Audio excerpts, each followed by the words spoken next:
ओम सिद्धम। छठवीं ढाल शब्दार्थ। छंद नंबर 1। षटकाय। षटकाय अर्थात 6 काय। हननते।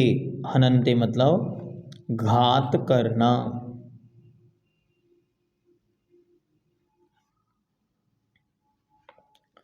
टरी। टरी मतलब दूर करना।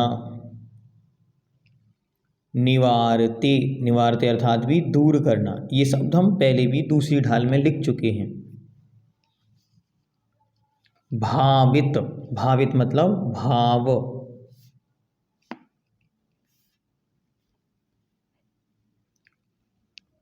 अवतरी। अवतरी मतलब नहीं होती।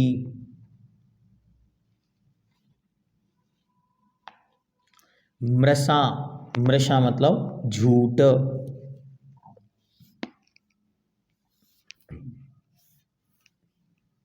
मृण। मृण। मृण मतलब मिट्टी।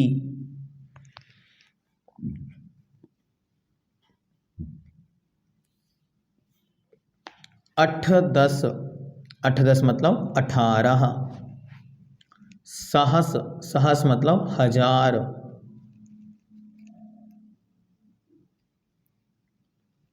चिद ब्रह्म। चिद ब्रह्म। चिद ब्रह्म मतलब चैतन्य आत्मा। छंद नंबर 2। चतुर्दश। चतुर्दश मतलब 14। दसधा। दसधा मतलब प्रकार। संग। संग मतलब परिग्रह।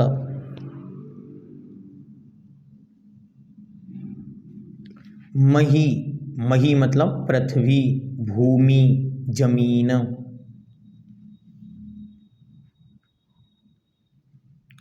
सुहितकर। सुहितकर। सुहितकर मतलब अच्छा या भलाई करने वाले। भलाई करने वाले। अहितहर। अहितहर अर्थात बुराई हरने या नष्ट करने वाले। बुराई नष्ट करने वाले। श्रुति। श्रुति अर्थात सुनना। संशय। संशय मतलब संदेह।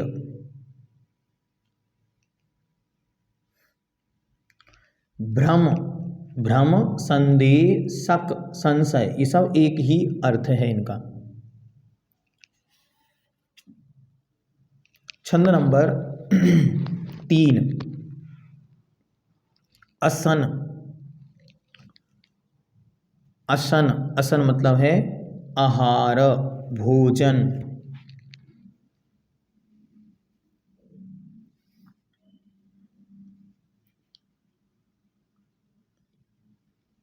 अगला शब्द है शुचि। शुचि मतलब पवित्रता।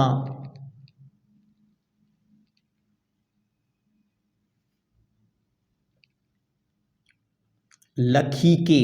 लखीके मतलब देख कर। निर्जंतु। निर्जंतु मतलब जीव रहित। विलोक। विलोक मतलब देख कर। श्लेष्म। श्लेष्म। श्लेष्म मतलब कफ। खकार, कफ।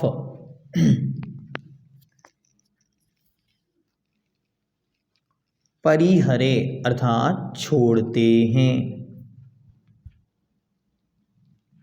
छंद नंबर 4। निरोध। निरोध मतलब रोकना।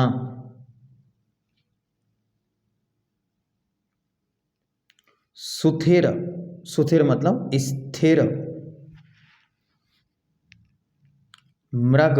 मृग मतलब हिरण। यहाँ एक शब्द आया है उपल, जो दूसरी ढाल में पहले आ चुका है। उपल का मतलब है पत्थर।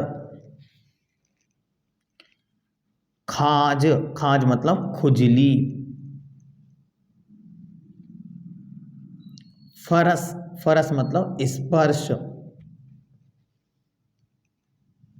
असुहावनी, असुहावनी मतलब अच्छे नहीं लगने वाले।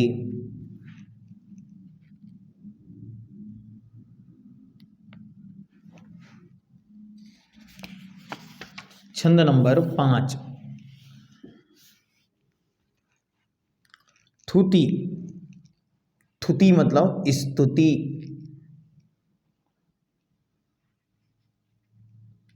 प्रत्याख्यान, भविष्य में लगने वाले दोषों का त्याग करना।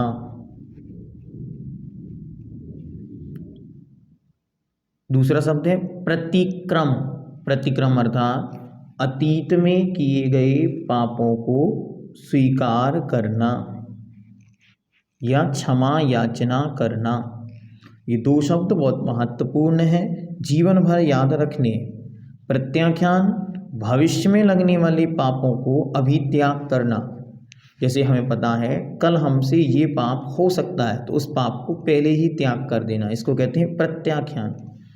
और जो पहले पाप हो गए हैं उनकी क्षमा याचना, प्रायश्चित करना, इसे कहते हैं प्रतिक्रमण। अहमेव, अहमेव अर्थात ममत्व।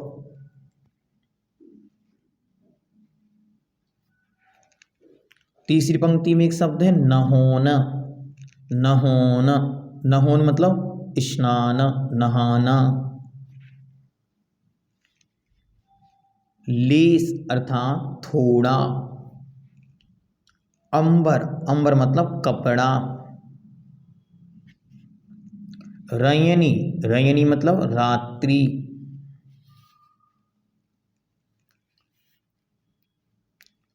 छंद नंबर 6, अलप, अलप मतलब थोड़ा। पान में, पान में मतलब हाथ में, निज पान में अर्थात अपने हाथों में। अरी, अरी मतलब शत्रु, दुश्मन। मशान, मशान मतलब शमशान, मरघट। कंचन, कंचन मतलब सोना।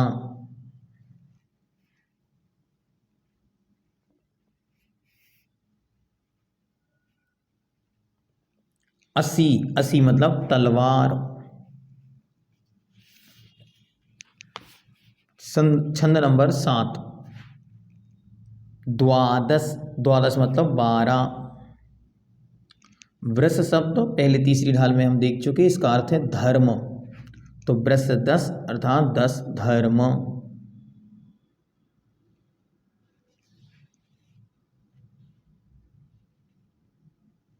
कदा, कदा मतलब कभी भी।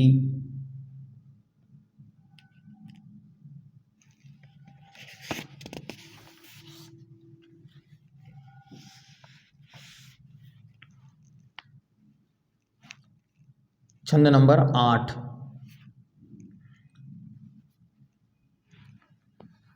पैनी, पैनी, पैनी मतलब तीक्ष्ण।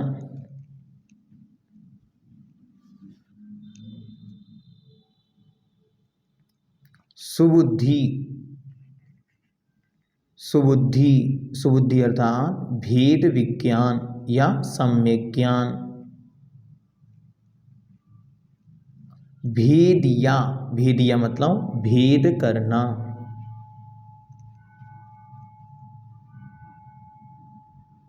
न्यारा, न्यारा मतलब अलग।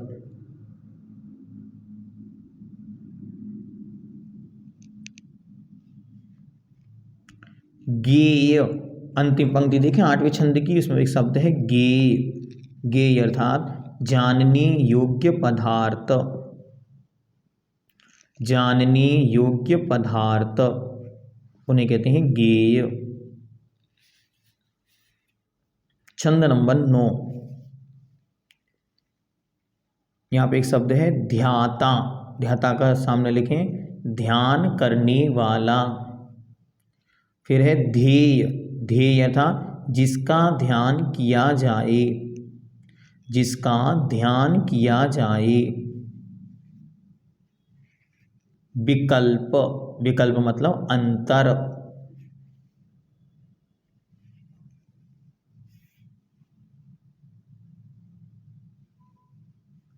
निश्चल, निश्चल मतलब अटल स्थिर। दृग, दृग मतलब सम्यक दर्शन। लसा, लसा मतलब शोभित होना, शोभित होना।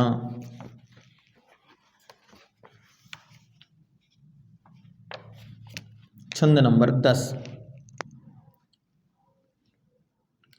प्रमाण। लिखें वस्तु के सर्वदेश को जानना, वस्तु के सर्वदेश को जानना। फिर लिखें नए, वस्तु के एक देश को जानना। निक्षेप, निक्षेप का अर्थ है वस्तु के नाम आदि रखना, इसे कहते हैं निक्षेप। अभी जब हम इन्हें विस्तार से पढ़ेंगे प्रश्नोत्तर में तो और विस्तार से समझाएंगे। उद्योत, उद्योत मतलब प्रकाश।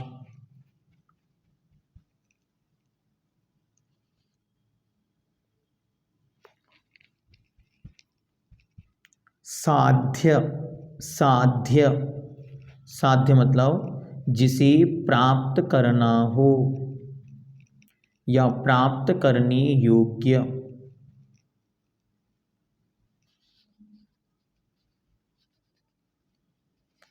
चित्तपिंड, चित्तपिंड, चित्तपिंड मतलब चेतना का समूह।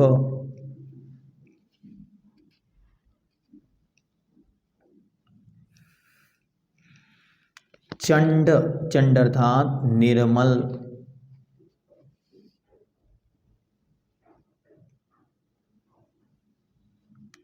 करंड, करंड मतलब खजाना, भंडार।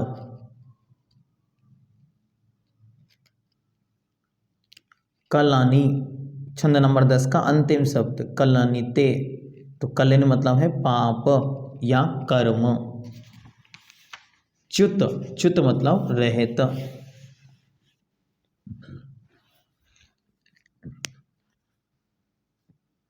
छंद नंबर 11, अखत, अकथ, अकथ अर्थात बिना कही।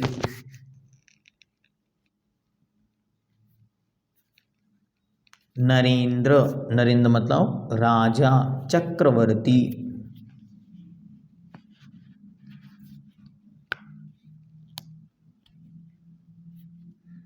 तीसरी पंक्ति में शब्द है कानन, कानन मतलब जंगल।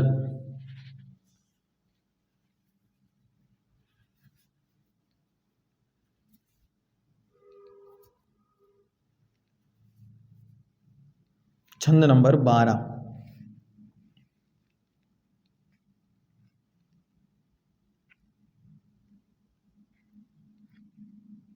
अपार, अपार मतलब अगाध, अगाध।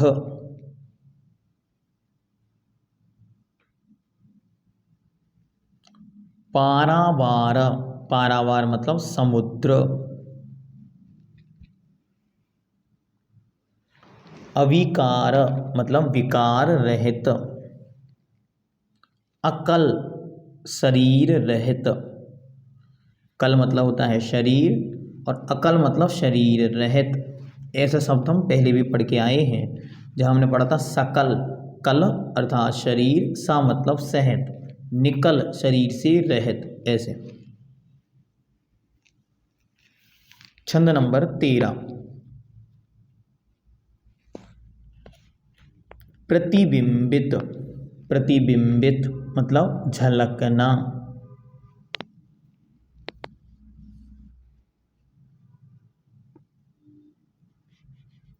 परिणयी, परिणयी मतलब गए हैं, गए हैं।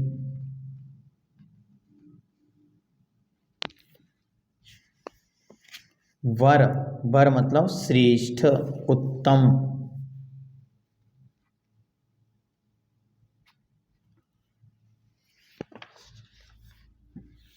छंद नंबर 14, सुजस, सुजस, सुजस यहाँ कहीं कहीं किताब में सुयस भी लिखा है, तो सुजस अर्थात सुकीर्ति, प्रसिद्धि।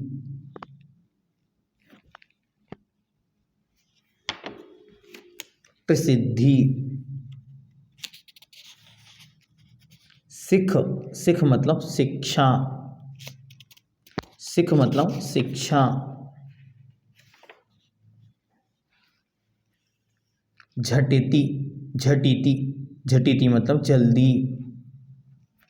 जरा, जरा मतलब बुढ़ापा। छंद नंबर 15, समामृत, समामृत, समामृत मतलब समता रूपी अमृत। से ये मतलब पीना चाहिए।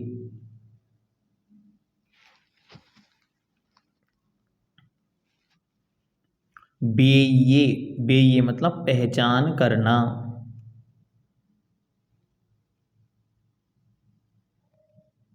दाव, अंतिम पंक्ति में देखें दाव, दाव मतलब मौका, अवसर।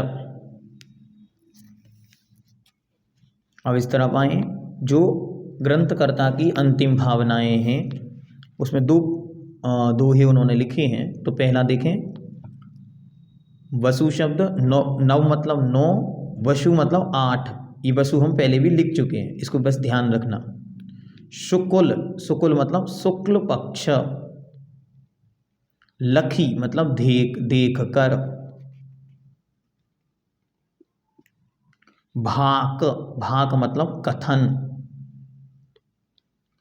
धी मतलब बुद्धि, और लघुधी मतलब थोड़ी सी बुद्धि। प्रमाद, प्रमाद मतलब आलस्य। सुधी, सुधी मतलब बुद्धिमान। समझदार, समझदार। भवकूल, भवकूल, भव मतलब संसार, कूल मतलब होता है तट, किनारा। भवकूल मतलब संसार का किनारा। ओम सिद्धम।